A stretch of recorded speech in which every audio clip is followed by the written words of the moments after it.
ప్రధాని నరేంద్ర మోడీ కొత్త మాట మాట్లాడుతున్నారు. ప్రశ్నించే వారిని దిమాగీ నక్సల్స్ అని నిందిస్తున్నారు. అడవుల్లో ఉన్న నక్సలైట్లను నిర్మూలించేశారట. జనంలో కొంతమంది మేధో నక్సలైట్లు ఉన్నారట.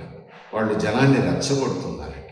కొంతమంది ప్రభుత్వంలో కూడా ఉన్నారట. ప్రభుత్వానికి సలహాదారుల రూపంలో కూడా ఉన్నారట. అంటే ప్రభుత్వంలో కానీ, ప్రజల్లో కానీ, ప్రతిపక్షంలో కానీ తనని ఎవరు ప్రశ్నిస్తే వారు దిమాగీ నక్సల్స్. ప్రశ్నిస్తే మాత్రం ప్రధాని సహించాలి. ప్రశ్నిస్తే అసహనానికి గురవుతారు. వారికి ఏదో ఒక పేరు పెట్టి ప్రజలలో బదనాం వేసి అణిచివేతకు గురి చేస్తారు. ఇది మొదటిసారి కాదు. మోడీ ప్రధానమంత్రి అయినప్పటి నుంచి ఇవే ఎత్తులు మనం చూస్తున్నాం. మొదట ఎవరు ప్రశ్నిస్తే వారిని విదేశీ తొత్తులన్నారు. ఆ తర్వాత ప్రశ్నించే వారిని దేశద్రోహులన్నారు. ఆ తర్వాత ప్రశ్నించే వారిని ఉగ్రవాదులన్నారు. ఆ తర్వాత కొద్ది రోజులకు అర్బన్ నక్సల్స్ అన్నారు. ఇప్పుడు కొత్త పేరు పెట్టారు, దిమాగీ నక్సల్స్. ఆయనకు కొత్త పేరు పెట్టాలని ఎందుకు అనిపించింది? స్వాతంత్ర్య దినోత్సవానికి సరిగ్గా కొద్ది రోజుల ముందు ఢిల్లీ మహానగరం నడిబొడ్డున యువత, విద్యార్థులు తిరగబడ్డారు. పార్లమెంటు వైపు దూసుకొచ్చారు. ప్రధాని ఇంకా మన సమస్యలు వినడు, చూడడు, వాటి మీద మాట్లాడరు, నిర్లక్ష్యంగా ఉంటారు. కాబట్టి ఇక పార్లమెంటు వైపు పోవడం తప్ప ఇంకొక మార్గం లేదు అని అత్యంత ఆధునిక చదువులు చదివినటువంటి యువకులు, విద్యార్థులు పార్లమెంటు బాట పట్టారు. దాని ఫలితం మనందరం చూశాం. విద్యాశాఖ మంత్రి రాజీనామా చేయక తప్పలేదు. ఇదంతా గమనించిన తర్వాత ప్రధాని నరేంద్ర మోడీ గారికి ఈ ప్రశ్నించేవారంటే గిట్టట్లేదు. పైగా ఇప్పుడు ప్రశ్నించేవారు ఎవరో కాదు, కార్మికులు కాదు, రైతాంగం కాదు, అత్యంత ఆధునిక చదువులు చదువుకున్న యువకులు. కాబట్టి ఇక ప్రశ్నించని వారెవరు సమాజంలో? అందుకని ప్రశ్నించడం యువకుల్లో కూడా మొదలవడం, అది పార్లమెంటు వైపు దూసుకురావటం, పోలీసులను ప్రయోగించి పెల్లెట్ గన్స్ ప్రయోగించిన, లాఠీచార్జీ చేసిన, వాటర్ కెనాన్స్ ప్రయోగించిన, టియర్ గ్యాస్ షెల్స్ ప్రయోగించిన, కాల్పులు జరుపుతామని బెదిరిస్తూ తుపాకులు ఎక్కుపెట్టిన, అమ్మాయిల జాకెట్లు చించి బెదిరించిన, అవమానపరిచిన ఉద్యమం ఆగలేదు. విద్యాశాఖ మంత్రి రాజీనామా చేయక తప్పలేదు. తట్టుకోలేకపోయారు ప్రధానమంత్రి. ఎందుకంటే ఆయన ప్రశ్ననే సహించలేదు. ఈ పరిస్థితిని ఇంకా తట్టుకోలేని పరిస్థితి. అందుకని ఈ ఉద్యమానికి కారణం ఏమిటి అని ఆయన ఆలోచించారట.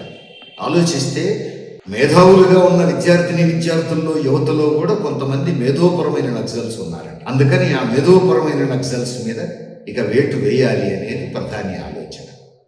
అంటే ప్రశ్నించే వారికి ఏదో ఒక పేరు పెట్టి నిర్బంధం ప్రయోగిస్తారన్నమాట, అణిచివేత ప్రారంభిస్తారన్నమాట.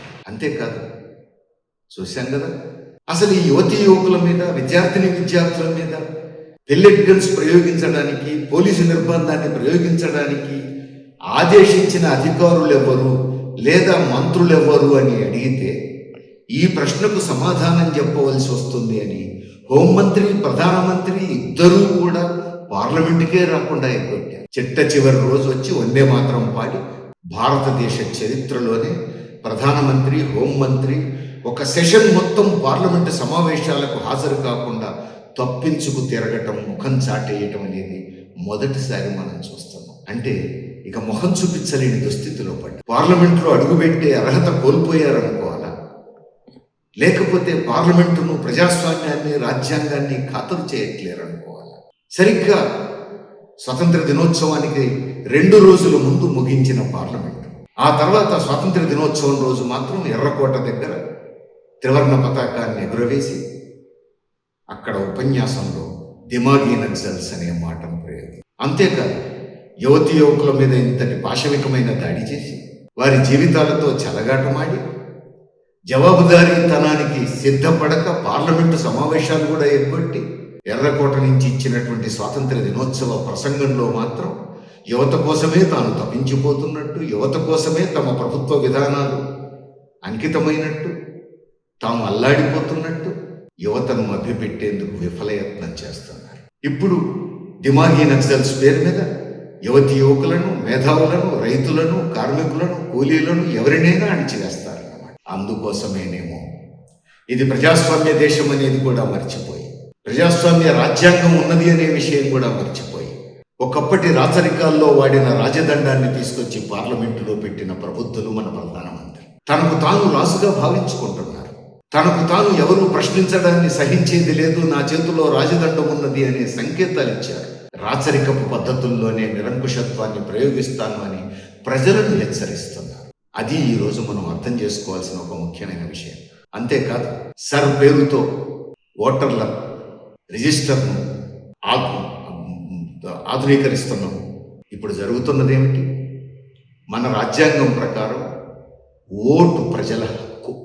ఓటు ప్రజల హక్కు. ఓటర్లు తమకు నచ్చిన వారిని ప్రజాప్రతినిధులుగా ఎన్నుకుంటారు. ఇది మన ప్రజాస్వామ్యం మూలం, ఇది మన రాజ్యాంగం చెప్పేది. మోడీ వచ్చిన తర్వాత ఏం చేస్తున్నారు? ఇప్పుడు సర్ పేరుతో ఏం చేస్తున్నారు? ఓటర్లు తమకు నచ్చిన వారిని ఎన్నుకోవటం కాదు, ప్రభుత్వం తమకు నచ్చిన వారికి ఓటు హక్కునిస్తోంది. దేశంలో 143 కోట్ల మంది అందరూ కొత్తగా అప్లికేషన్లు పెట్టుకోవాలన్నారు. చచ్చినట్టు అప్లికేషన్లు పెట్టుకుంటున్నారు అందరూ. ఇప్పటికే 10 సార్లు 20 సార్లు 30 సార్లు ఓట్లు వేసిన వాళ్ళు కూడా కొత్తగా తమకు ఓటు హక్కు కావాలని అప్లికేషన్లు పెట్టుకోవాల్సిన పరిస్థితి తెచ్చారు. మరి ఎవరికి ఇస్తారు ఓటు హక్కు అంటే? ప్రభుత్వానికి నచ్చిన వారికి ఓటు హక్కు. స్వాతంత్ర్యానికి ముందున్నటువంటి రాచరికాలకు, స్వాతంత్ర్యానంతరం వచ్చిన మోడీ రాచరికానికి ఉన్న తేడా ఇది. తాను ప్రజల ఓట్లతో ఎన్నికైనట్టుగానే ఉన్నారు, రాజ్యాంగబద్ధంగా పరిపాలిస్తున్నట్టుగానే ఉంటుంది. కానీ ప్రజలకు నచ్చిన వారిని ఎన్నుకునే ప్రక్రియ కాదు, తమకు నచ్చిన వారికి ఓటు హక్కునిచ్చేటువంటి ప్రక్రియ ప్రారంభం. ఇది ఒక కొత్త తరహా నిరంకుశ పోకడ. కొత్త తరహా, దీనికి కూడా ఒక ప్రజాస్వామ్యం అని పేరు పెట్టారు. ఇది కొత్త తరహా రాచరికం అనుకోవాలి. అందుకే ఇప్పుడు దేశ ప్రజానీకం అంతా సీరియస్గా ఆలోచించాల్సిన అవసరం ఉంది. కొత్త తరహాలో మరింత ప్రమాదకరమైనటువంటి నిరంకుశ పోకడలు ఈ దేశంలో పెరుగుతున్నాయి. నరేంద్ర మోడీ గారి నాయకత్వంలో ప్రజాభిప్రాయాన్ని ఖాతరు చేయకుండా, రాజ్యాంగాన్ని ఖాతరు చేయకుండా, దేశ స్వాతంత్ర్యాన్ని కూడా ఖాతరు చేయకుండా, ప్రజాభిప్రాయానికి భిన్నంగా, ప్రజాస్వామ్యానికి భిన్నంగా వచ్చే నియంతృత్వ పోకడలకు ఈరోజు మోడీ ప్రభుత్వం పోతోంది. ఇప్పుడు ప్రజలే ఆలోచించాలి. ప్రజలే ఈ దేశంలో ప్రజాస్వామ్యాన్ని కాపాడుకోవాలి. ప్రజలే ఈ దేశంలో లౌకిక విలువలను కాపాడుకోవాలి. ప్రశ్నించే హక్కును కాపాడుకోవాలి.